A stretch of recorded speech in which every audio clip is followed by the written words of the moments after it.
Parte general, tema 8. El gobierno en el sistema constitucional español. El presidente del gobierno. El control parlamentario del gobierno. El gobierno, composición, organización y funciones. El gobierno en el sistema constitucional español. Bueno, el gobierno se regula en el artículo 95 de la Constitución y desarrolla el gobierno, y dice que se compone del presidente, de los vicepresidentes en su caso, de los ministros y de los demás miembros que establezca la Ley 50/1997 del gobierno. Artículo 97 de la Constitución dispone que el gobierno dirige la política interior y exterior, la administración civil y militar y la defensa del Estado. Entonces, en la dirección de la política interior dice que comprende todo aquello que suponga dirección o impulso de la vida política, conforme a su programa presentado al Congreso, así como sus modificaciones. De esta forma podemos hablar de iniciativa legislativa, facultad de dictar decretos leyes de extraordinaria y urgente necesidad y elaboración de presupuestos generales del Estado. Respecto a la dirección de la política exterior, salvaguarda los intereses nacionales frente al ámbito internacional, a través, por ejemplo, de los referendos de los actos del rey. Respecto a la dirección de la administración civil y militar, el gobierno es el responsable del correcto funcionamiento de la administración en ambas esferas, tanto civil como militar, y vigila su gestión. Luego, la dirección de defensa del Estado en el ámbito interior, así como en el exterior, tanto en el interior como con los estados de alarma, acción y sitio, o en el exterior como las misiones constitucionales de las Fuerzas Armadas. Luego, funciones legislativas, bueno, pues vamos a tener, lo normal es que el ejercicio de las potestades legislativas se encuentre en el Parlamento. Sin embargo, el Ejecutivo puede dictar normas jurídicas generales con el mismo valor que una ley formal en las modalidades siguientes. Esto es gracias a la potestad reglamentaria que le es cedida.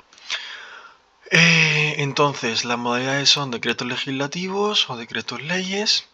Dentro de los decretos legislativos, bueno, pues son una habilitación del Parlamento en favor del gobierno, que se llama delegación legislativa, que permite el desarrollo de las leyes de bases, y el Parlamento fija las directrices en una ley de bases y el gobierno se encarga de desarrollar tales bases, de forma que la ley de bases no se aplica sobre el ciudadano directamente, sino sirve de directrices para el gobierno en la elaboración de normas.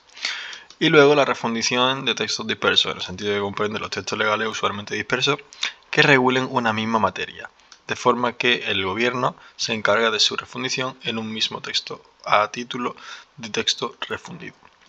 No es tanto creación de derecho, sino más su ordenación. Luego, los decretos leyes son normas con rango de ley que emanan del gobierno, tratándose de un sistema en el que la intervención del Parlamento es a posteriori. No como la delegación legislativa, que es a priori. Y en este caso el Parlamento podrá sancionar o conocer lo realizado por el gobierno. Eso se regula en el artículo 86 de la Constitución, que establece que en casos de extraordinaria y urgente necesidad, el gobierno podrá dictar disposiciones legislativas provisionales que tomarán forma de decretos leyes y que no podrán afectar al ordenamiento de las instituciones básicas del Estado, derechos, deberes y libertades de los ciudadanos regulados en el título primero de la Constitución, al régimen de las comunidades autónomas ni al derecho electoral en general. Los decretos leyes deberán ser inmediatamente sometidos a debate y votación a la totalidad del Congreso de los Diputados, que en el plazo de 30 días siguientes a su promulgación deberá pronunciarse sobre su derogación o convalidación. Respecto a los decretos leyes, tenemos las siguientes características, y es que requieren de extraordinaria y urgente necesidad. Está la prohibición de que determinadas materias puedan ser reguladas por decreto ley, como ya hemos dicho. Son normas provisionales sometidas a aprobación del Congreso y las Cortes lo pueden tramitar como proyectos de ley. Luego, designación, duración y responsabilidad del gobierno. Bueno, la designación del gobierno. El presidente del gobierno goza de un componente de superioridad respecto al resto de miembros de gobierno, ya que este es propuesto por el rey. Además, los vicepresidentes y ministros son nombrados y separados por el rey, a propuesta del presidente del gobierno, en virtud del artículo 100 de la Constitución española. Exclusiva del presidente, que el rey tiene la obligación de obedecer, porque como sabemos está el refrendo. Luego, la duración del mandato es de 4 años, aunque puede cesar previamente por elecciones anticipadas, no supera la cuestión de confianza o prosperan moción de censura o dimisión o fallecimiento del presidente. Luego, la responsabilidad del gobierno. Se debe distinguir la responsabilidad política del gobierno como órgano colegiado. El artículo 108 de la Constitución establece que el gobierno responde solidariamente de su gestión política ante el Congreso.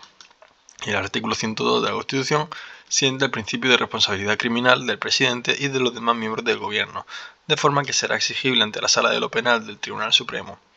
Además, se establece que en el precepto que la prerrogativa real de gracia no será aplicable en ninguno de los supuestos citados en el caso de que exista responsabilidad criminal. Recordamos que la prerrogativa real de gracia era esa forma de eliminar o de cambiar la pena de un delito, indultar. Luego, el presidente del gobierno. Vale, el presidente del gobierno, ¿quién es? Es quien ostenta la representación del gobierno. Tiene una importancia decisiva en el funcionamiento del Consejo de Ministros y la Administración. Sus principales funciones comprenden representación del gobierno, establecer el programa político, proponer al rey la disolución del Congreso, plantear la cuestión de confianza, proponer al rey la convocatoria de un referéndum consultivo, dirigir la política de defensa, convocar, presidir y fijar el orden del día del Consejo de Ministros, refrendar actos del rey, interponer recursos de constitucionalidad, crear departamentos ministeriales, proponer al rey el nombramiento de vicepresidentes y ministros, resolver conflictos entre ministerios y dirigir las tareas del gobierno. Luego, el control parlamentario del gobierno. El gobierno necesita en primer lugar la confianza de las Cortes Generales y de manera principal del Congreso de los Diputados, que ejercen un control constante sobre el mismo. Entonces, para que este control sea efectivo, se establecen una serie de herramientas o de instrumentos por las que empezamos con el derecho a información de las Cortes, que en el artículo 109 de la Constitución se faculta a ambas cámaras para recabar información y ayuda que precisen del gobierno, apreciando el poder de información sobre todos los poderes públicos. Luego las interpelaciones y preguntas, que en virtud del artículo 111 de la Constitución, los miembros de las cámaras pueden formular preguntas e interpelaciones al gobierno, que tendrán un plazo mínimo de una semana para responder. Las preguntas son mucho más sencillas. La moción de censura es el mecanismo de control sobre el gobierno. Solo puede presentarse ante el Congreso de los Diputados, ante el que el gobierno deberá responder solidariamente de su gestión política. Artículo 108 de la Constitución. Luego, el artículo 113 es el que regula la moción y dice que el Congreso de los Diputados puede exigir responsabilidad política del gobierno mediante la adopción por mayoría absoluta de la moción de censura, debiendo ser propuesta por al menos un 10% de los diputados, una décima parte de los diputados. La moción de censura no podrá ser votada hasta que transcurran 5 días de su presentación y si la moción de censura no fuera aprobada por el Congreso, sus signatarios no podrán presentar otra en el mismo periodo de sesiones. Si una moción de censura prospera, el gobierno deberá dimitir ante el rey que nombrará al nuevo presidente de gobierno. En la actualidad llevamos una historia de 6 mociones de censura, en las que solo ha prosperado una en 2018. Fue debido a casos de corrupción. Entonces, en 1980 el PSOE lo intentó contra UCD y no prosperó. 1987 Alianza Popular contra el PSOE, no prosperó. 2017 Unidas Podemos contra el PP, no prosperó. 2018 PSOE contra el PP, sí prosperó. 2020 Vox contra PSOE y 2023 Vox contra PSOE y en ninguno de los casos prosperó. Luego, la cuestión de confianza. En este caso es el presidente el que la presenta ante el Congreso, pudiendo versar sobre su programa político o una declaración de política general. Se entenderá otorgada la confianza si alcanza la mayoría absoluta, que está regulado en el artículo 112 de la Constitución. Ahora bien, si se negara la confianza al gobierno, deberá presentar su dimisión ante el rey. Ha habido 2 cuestiones favorables, que han sido Adolfo Suárez en 1980 y Felipe González en 1990. Las 2 salieron bien y se les confió en estos políticos, en estos presidentes, para continuar. Luego, otros mecanismos de control. Bueno, tenemos la aprobación de los presupuestos generales del Estado, que el gobierno deberá presentarlo ante el Congreso al menos 3 meses antes de la expiración de los del año anterior, artículo 134. Luego, comisiones de investigación o autorización para determinados actos. Después tenemos el gobierno, composición, organización y funciones. Tenemos que hablar, lo primero de todo, de dónde se recoge esta composición, organización y funciones. Entonces, el artículo 98 establece un mandato al legislador para que desarrolle la normativa referente al gobierno. Y por eso se crea la Ley 50/1997 del gobierno. Ahora bien, en 2015 se reforma por la Ley 40/2015 y podemos basar la ley en 3 principios: dirección presidencial, colegialidad y responsabilidad solidaria, y autonomía y responsabilidad en su gestión.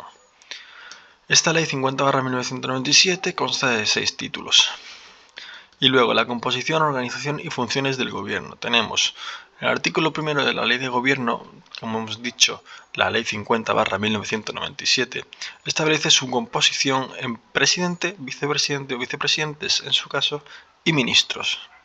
Quedando fuera de este los secretarios de Estado, los miembros del gobierno se reúnen en consejos de ministros y en comisiones delegadas de gobierno. Cabe destacar que los ministros no tienen que ser un número determinado, sino que es por voluntad del gobierno. El Consejo de Ministros, constituye el más importante de los órganos de administración estatal, ya que es el órgano colegiado coincidente con el Gobierno supremo de la administración estatal y a la vez titular del Poder Ejecutivo del Estado. Entre sus atribuciones tenemos aprobar los proyectos de ley, proyectos de presupuesto, aprobar los decretos ley y decretos legislativos, negociación y firma de tratados, declaración de estado de alarma, excepción y proponer del sitio, aprobación de reglamento y desarrollo de leyes, emisión de deuda pública, etc.